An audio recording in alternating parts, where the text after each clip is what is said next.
السلام علیکم. زه عبید الله حسام یم. یو مهم شی دی چې هر انسان یې په ژوند کې لټه کوي. بیلابیلې لارې تجربه کوي چې ترڅو دغه څه ته ورسیږي. مال لګوي، نور هر د ژوند امکانات مصرفوي چې بالاخره دغه څه ترلاسه کړي. خو دغه انسانان د دې امر ترلاسه کولو کې تېروتې دي. لاره یې غلطه کړې ده. اصلي لار یې پریښې په ډېرو کږو وږو لارو دغه هدف ته ځان ورسوي، په داسې حال کې چې لاره ډېره اسانه ده خو دوی کږه کړې. اصلي لاره یې ډېره لنډه او ډېره ارزانه ده. دغه انسانان که مال لګوي او که هر بل کوښښ کوي چې دغه هدف ته ورسیږي، د دوی پایلې هیڅکله مثبتې مکملې نتیجې نشي درلودای. ځکه یو هدف ته چې څوک په لاره باندې ورځي، نو مهمه دا ده چې هغه لار صحیح وي او مستقیمه وي او همغه امر ته ورسیږي.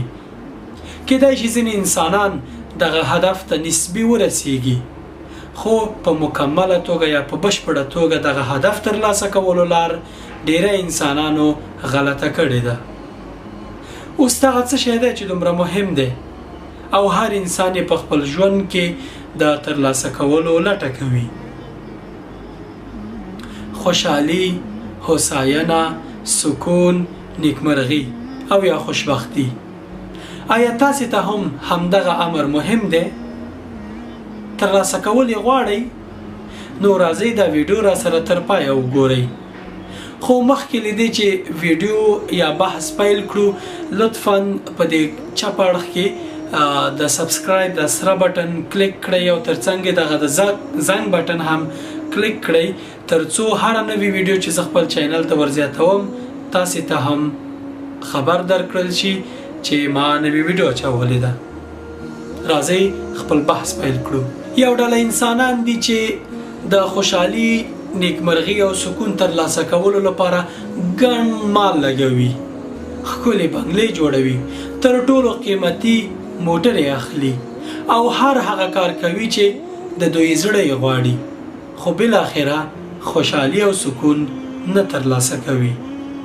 او کله دغه انسانانو پوښتنه وکړي چې آیا په ژوند کې خوشاله یې؟ آیا ژوند دې خوشاله دی؟ آیا له خپل ژوند راضي یې؟ نو دوی به درته وایي چې ورک یې که، دا ژوند هیڅ هم نه دی، له دې ژونده مرګ هم ښه دی. یو بله ډله انسانان د مال لګولو له لارې خپل هدف ته ونه رسیږي.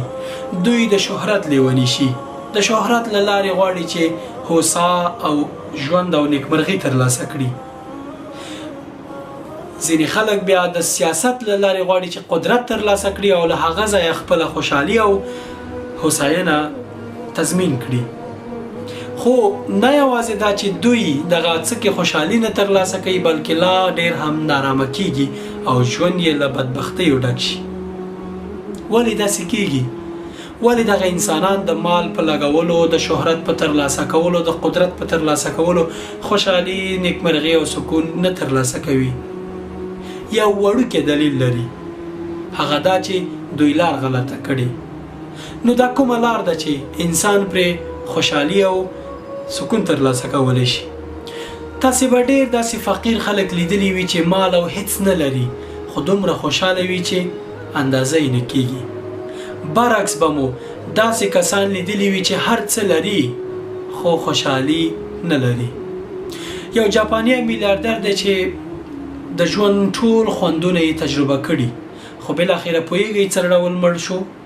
ځان وژنه یې وکړه. د یو لیک لیکلی و، په لیک کې ویلي و چې د هر څه مزه یې څکلې، خو د مرګ مزه یې نه وه څکلې او له همدې امله یې ځان وژنه کړې. نو ای زما وروره، د چاپېریال خوشحالي نسبي ده. په بهرنیو اسبابو باندې خوشحالي په سمه توګه نشي ترلاسه کېدای، ځکه خوشحالي احساس دی او احساس د انسان په داخل کې وي. هر هغه انسان چې خپل خوشحالي په خپل داخل کې ونه مومي، د هیڅ کله په دې نه توانیږي چې خوشحالي بهر په اطراف کې، په چاپیریال کې او یا په بهرنیو اسبابو باندې ترلاسه کړي. ځکه ته به داخل کې ځان اول خوشاله کې، بیا بهر اطراف کې که خوشحالي نه وي ته به همیشه خوشاله یې. نو اوس به پوښتنه دا وي چې په داخل کې خوشحالي څنګه ترلاسه کړم. یوازې لاره یې دا ده چې د الله تعالی په اوامرو او د هغه د پیغمبر صلی الله علیه وسلم په سپارښتنو باندې په سمه توګه عمل وکړو. کله چې انسان د الله تعالی اوامرو ته تابع شي او د اسلام هغه منهج او تګلاره په سم ډول باندې په ځان پلي کړي، اتومات ډول باندې د خوشحالي له داخله سرچینه اخلي او دغه سرچینه د همیشه د هوساینې او نیکمرغۍ پر طرف بیایي. که غواړئ رښتینې خوشحالي ترلاسه کړئ، له داخله سرچینه اخلي او داخلي سرچینه په د الله تعالی په ذکر، په لمونځونو باندې، د شپې ناوخته په تهجد باندې، له والدینو سره نیکي باندې، له عامو خلکو سره، له غریبانو سره په مرسته باندې او داسې نورو خیریه کارونو باندې ترلاسه کیدای شي. نه دا چې مال پرې ولګوي، نه دا چې شهرت ترلاسه کړي او نه دا چې قدرت ترلاسه کړي. د دغه خوشحالي او نیکمرغي ترلاسه کولو لپاره مال هیڅ څه ته اړتیا نشته. خوشحالي له داخله سرچینه اخلي او له داخله یې پیدا کړئ. خوږو ملګرو کې فکر کوئ دا پیغام مهم دی او باید ستاسې تر ملګرو ورسیږي او تاسې پر دوی لورینه لرئ. لطفا دا ویډیو له خپلو ملګرو سره شریکه کړئ. ما ته به یې د جوړولو او تاسې ته به یې د شریکولو ثواب ورسیږي. السلام علیکم ورحمت الله وبرکاته.